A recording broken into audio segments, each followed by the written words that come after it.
You're listening to Booth Talk from the After Movie Diner, and on this episode we're incredibly happy and excited to be speaking to Hayley Griffith, who is the star of the brand new horror comedy Satanic Panic, in the mold of films such as Society, Race with the Devil, The Burbs, and others. It is a fantastically, gloriously gory and glossy horror comedy, which makes an incredible companion piece to the movie Ready or Not, which just came out recently, which is also awesome. Satanic Panic is out this Friday, September 6th, 2019, and Hayley and I get into her start in horror movies, what she liked watching growing up, and what she hopes to do in the future. It's a fantastic conversation, and it was a real pleasure to speak to Hayley. I hope we get a chance to again. So please do enjoy this, and please do check out Satanic Panic. It's a fun romp roller coaster horror comedy, definitely in the 80s and 90s vein. Lots of practical effects, which are awesome. A great cast, which work really well together, and even a couple of awesome cameos, so definitely worth checking out Satanic Panic. And if you like this interview, please do check out other interviews that we have done over at aftermoviediner.com/interviews, or indeed look up Booth Talk on Apple Podcasts, Stitcher, Spreaker, wherever podcasts are found. Look up Booth Talk, and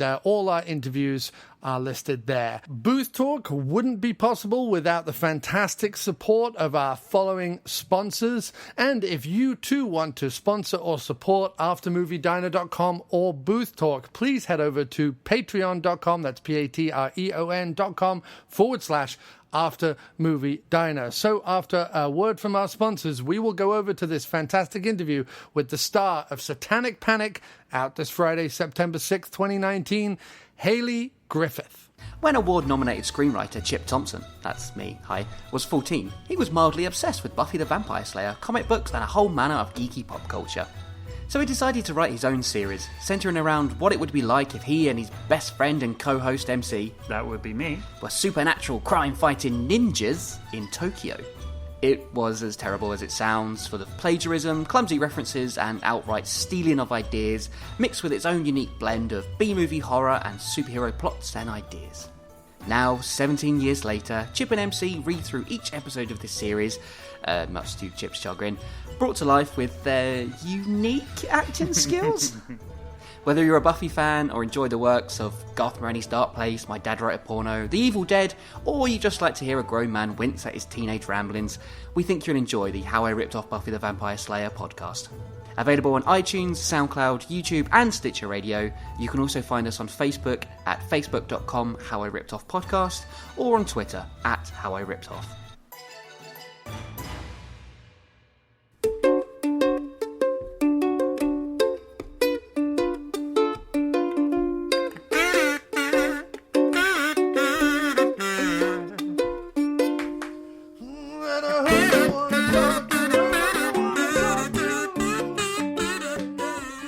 Hi, Hayley. How are you? Hi, I'm great. How are you? Oh, I'm very good, thanks. I'm very good. Congratulations on Satanic Panic. It's a lot of fun. Great movie. Oh, thank you so much. Thank you. So, Hayley, this is your debut feature film, and it's a horror movie, which is the best genre to begin in. All the greats have a horror film on their resume. It's absolutely true. Yep. So, what's your history with horror films personally, and do you have any favorites? Oh, so horror films, they hold a special place in my heart because which I think this says a lot about how weird my family and I are. But growing up, my dad and I would have like our father bonding days. And every Sunday we would sit down and just watch horror movies all day long. So I've always been a huge fan of them since I was a little kid. And I've always wanted to be in one. Like I would always imagine, monsters around or how I'd get out of like a killer situation. So this for me I just get to live out my little kid dreams. Oh, that's awesome. And as far as my favorite horror movies, I love The Train to Busan is one of my absolute favorites. Yeah. Obviously, Nightmare on Elm Street, Halloween, all of them. Evil Dead, the old one and the new one.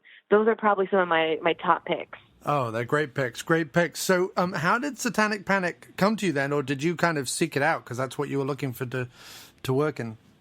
So I got sent the audition, and the minute I read the script, I was like, oh my God, I have to do this movie. I have to. Like the second I read the script, like the first couple of pages in, I was already sold, and it was very my type of humor. It was very raunchy and dark and very quick-witted humor, which for me is my favorite to watch and to also do. Yeah. So the minute I read it, I was like, oh wow, yeah, okay. I hope this works out. Yeah, no, well, we're all glad it did. And a lot of the cast have been in horror films before. Were there a lot of war stories on the set? Did they have any great advice?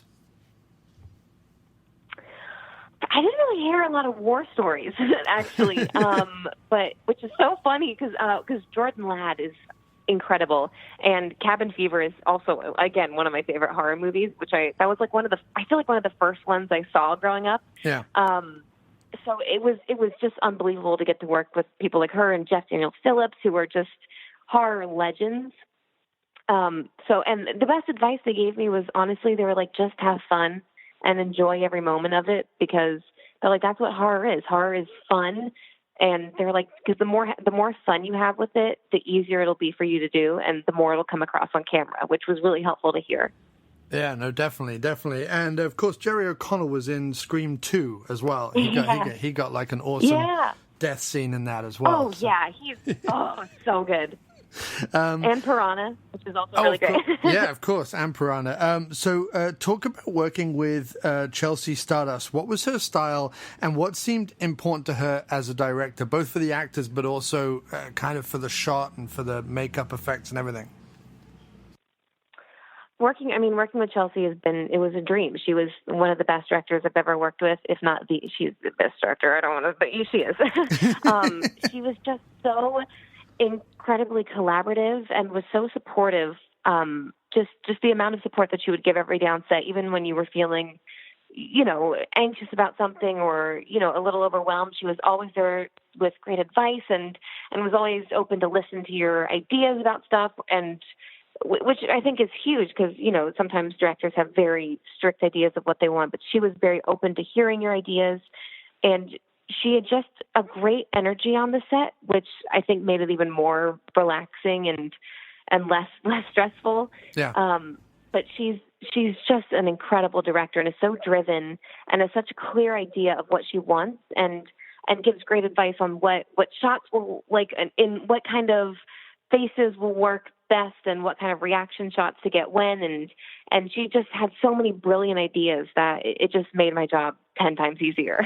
Yeah, no, that's fantastic. And the film has a ton of practical makeup effects, which us horror nerds are just a huge fan of. We'd much rather that than CGI blood splashing everywhere. I agree. Talk about working with the special makeup effects. Is it enjoyable? Is it a dream come true? Or, as some other horror stars will say, it starts off fun, but then becomes like uncomfortable stickiness, bugs, and kind of grossing yourself out? Or did you just find it to be a kid in a toy chest kind of thing? See, I just found it like kid in a toy chest for me. It was amazing. Getting to be covered in blood was, again, like a childhood dream. I've always been like, God, that'd be so fun. And to get to do it, I'm like, oh, it's just as fun, if not more, than I thought it would be.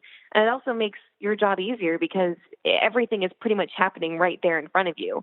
So, when people are getting shot or things are flying in the air, they're right there. So it makes you feel even more in the world of the story, which was just, oh God, it was so fun.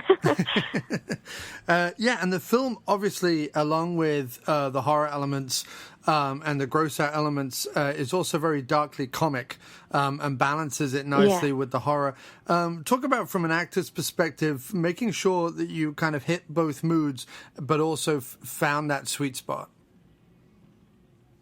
Yeah, it's interesting because, I think we got really lucky because Grady Hendricks, the writer, does horror comedy flawlessly. He knows exactly, it's pretty much all of the script, and he makes it very clear which moments are comedy, which are horror, and if there's a mixture of both, he does it so well in his writing that oh, okay, I'm going to hit that moment for the comedic part, but then right after, we're going to scare the crap out of people. So for me, it was just a huge part of it was really Grady's writing, which was just, it made things very smooth, and his writing's unbelievable. So he really helped with that aspect of it. And you spend a large chunk of the movie working alongside Ruby Modine in her performance as well. Yeah, she's fantastic as well. Talk about that relationship and getting the chemistry right, both on screen and off screen. I think we both got really lucky that the minute we met, we just immediately clicked. And even we were texting beforehand, and even when we showed up to set and when we greeted each other and we're hanging out, people were like, "Oh, so you guys know each other?" And we're like, "Nope, just met." So I think it worked out really well that her and I are just very similar, and we just immediately connected, and our energies were very the same.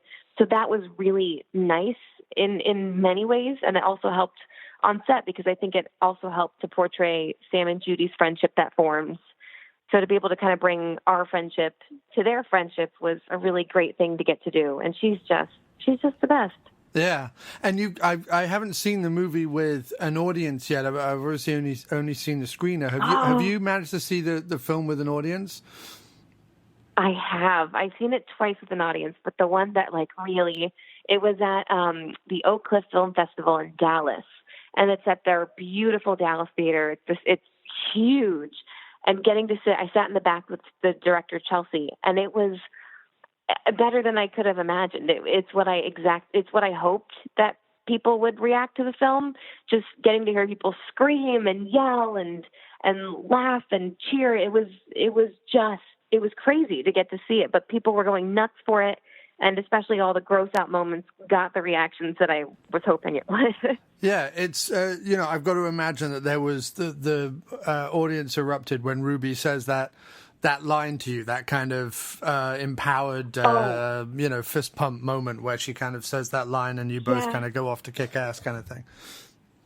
Yeah. Oh, yeah. People were like, yes. And even so many of her lines, people were just scream laughing because oh my gosh, her lines in the movie are some of my favorites because they're so quick and raunchy and they just hit you really quick. And you're like, wait, what did she just say? And it's so funny. Yeah, it's awesome. And hopefully the movie has the potential to kind of be this generation's Society. Have you seen Society, the old 80s flick? Oh, yes. Yes. Yeah. It's got that kind of vibe to it. Obviously, there were a lot of parallels, but the kind of the gross out coupled with the sort of 1% versus the blue collar kind of thing, those were wonderful parallels, and but I enjoyed it as well. Even coming from the older generation, I still really enjoyed it and thought hopefully, as I say, it has the potential of being this generation's Society. That's what I hope. So as we're coming up to the 10 minutes, what's next for you? More horror, we hope. But do you have anything lined up? I hope. I just wrapped a movie a couple months ago. Hilariously, it's the complete opposite of this. It was a dramatic period piece. Okay. It's still funny to say that to people because I'm like, yeah, I just did a film, and they're like, oh, like Satanic Panic, and I'm like, no, think the exact opposite. Yeah. But I'm hoping more horror. I've been auditioning for a lot of horror, so just keeping my fingers and toes crossed that something comes across like that again because it's.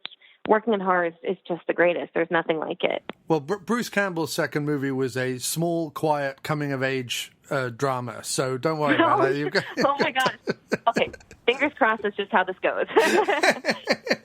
So, but look, it's been wonderful to talk to you, Hayley. Thanks so much for being on Booth Talk much. from the After Movie Diner today. Thank you. So wonderful talking to you as well. All right, take care and have a good evening. Thank you. Thanks, you too.